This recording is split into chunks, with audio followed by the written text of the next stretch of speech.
What's up, guys? Neil Orfield here, taking a look at Stokastic's MLB DFS lineup generator for tonight's slate. It is July 4th. We're already through the day games are going on right now, but we still have a main slate coming up tonight. I'm going to be taking a look at what the lineup generator gives us. While you're coming in, please do like the video, subscribe to the channel if you haven't already, and hit that notification button so you can get alerts when our shows go live. Of course, if you have not yet signed up for the lineup generator, you can still get it for 50% off your first week. It'll just be $4.48 for your first week if you use the link that's in my tweet, or if you're on YouTube, in the description of this video. It's going to be just $8.95 after that as well. Still a fantastic deal. The lineup generator only gives you lineups that are plus EV. In the long run, these should all be profitable lineups. I'm going to do this quickly. I'm going to try and get through DraftKings first and then FanDuel. We're going to jump right into the DraftKings lineups. I'm going to do all stack types, all lineups, no locking anybody. All right. First lineup that we see here is a 5-3 Dodgers Blue Jays stack with Tariq Skubal and Joe Musgrove as the pitchers. We'll look at Skubal and Musgrove first in the top pitchers tool. So Musgrove, number 2 overall in top 2 pitcher odds, with a 26% chance of being a top 2 pitcher at 43% ownership. Skubal, 25% chance of being a top 2 pitcher at 31% ownership here. Great matchup for Skubal against Oakland. Mediocre matchup for Musgrove against Los Angeles. It's in San Diego, so it's the right park if those teams are playing for a pitcher. All right, and then the bats, we have Dodgers and Blue Jays. Dodgers top of the board in terms of top stack odds, 21% chance of being the top stack on the board at 17% ownership. A little bit of positive leverage there. Blue Jays, 12% chance to be the top stack at 17% ownership. A little bit of negative leverage there, but still third overall in terms of top stack odds. Looks like a good lineup overall. Very chalky, 203% projected ownership. Yeah, you can see here it's on the far chalky end of the spectrum, but it's a relatively short slate. I think just 5 games tonight.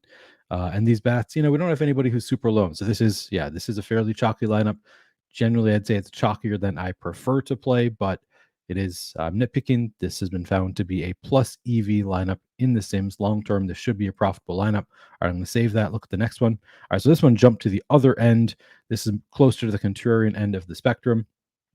5-3 Padres White Sox stack here with Shohei Ohtani and Skubal. We'll look at Shohei Ohtani first.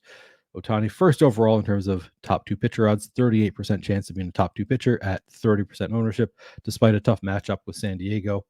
And then we had the Tigers and the White Sox as the bats. Interesting there. Tigers are 4th overall in terms of top stack odds, 10% chance of being the top stack. Interesting for the Tigers at 11% ownership. So slight negative leverage, but not too bad there. And then the White Sox, 8% chance of being the top stack at 9% ownership. Again, though, you look at the lineup specifically, look at individual bats within it.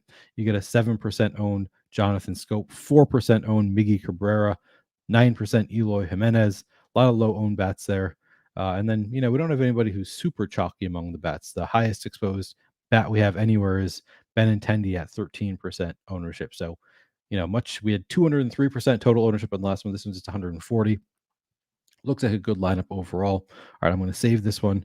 I'm just going to go through 20 lineups, see what we end up with. As you can see, this is bouncing all over the place for this slate. Some chalky, some very contrarian, some middle of the road.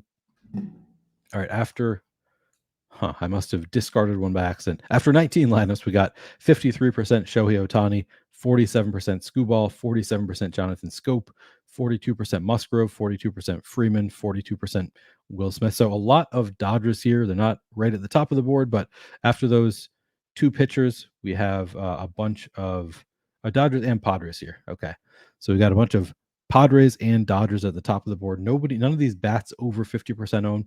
I'm probably comfortable with this exposure for a 5-game slate. If this is what I got in my first 20 lineups, here, I should get one more. I'll get one more just to get to 20. Most have anybody here 50%. I'm probably okay with this. And on a 5-game slate, it's not too condensed for my liking. I could just accept this exposure and just go in with these lineups. I think they look like good lineups. Let's take a look at FanDuel as well. We can do all stack types, all lineup types. Not going to lock anybody. Lucas Giolito has a 5% owned pitcher in this one. And then we have a 4-3 Dodgers and Tigers stack with Tim Anderson as a one-off, some very chalky bats, and then some lower owned bats as well in this one. 163% total ownership, kind of not even on the chalky end of the board, kind of in the middle of the road, balanced lineup here. Let's take a look. Lucas Giolito in terms of FanDuel. Second overall in top pitcher odds at 5% ownership, a little bit of positive leverage on Giolito. And then we had the Tigers and the Dodgers as the stacks.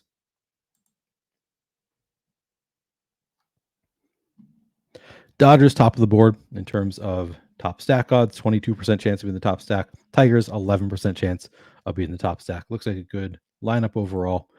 Nicely balanced. So I'm going to save that. Next, we have Tariq Skubal as a pitcher at 15% ownership. 4-3 Guardians, Dodgers stack here. Again, we got some ownership here, but then Quan at just 6% ownership, bringing it down a little bit. Even Skubal is just 15%, still not prohibitively over-owned there. So overall, relatively middle of the road kind of ownership on this one. Skubal as the pitcher is 4th overall in top pitcher odds on FanDuel. Looks like a good lineup overall. All right, I'm going to go through and save 20 lineups, see what the exposures look like. All right, so after saving 20 lineups, we've got Freddie Freeman, 75% of lineups, Shohei Ohtani at 60%, Mookie Betts, 55%, Matt Vierling, 45%, David Peralta, 45%. Is this one still? Yeah, still a 5-game slate. Interesting. Probably a little bit more Freddie Freeman that I'd like in my 20 lineups. Again, it's a 5-game slate. I don't mind being a little bit more condensed, but I would probably go back and get rid of some of my exposure to Freeman and maybe Betts, try and get them closer to 50%. Maybe just below like 60%, just to even out my exposure a little bit. But there's really no reason to do that necessarily. That's just a matter of risk tolerance. I would like to spread out my exposure a little bit to mitigate the rest. So I think 75%, a little bit more than I'd like, but honestly, not the end of the world. If you're just playing 20 lineups and you have 75% Freddie Freeman, that's not a huge deal. You can totally run out with these 20 lineups. All right, I think that is going to do it for this video. Hope you guys are enjoying your July 4th festivities. Hopefully still getting some lineups in. Good luck tonight.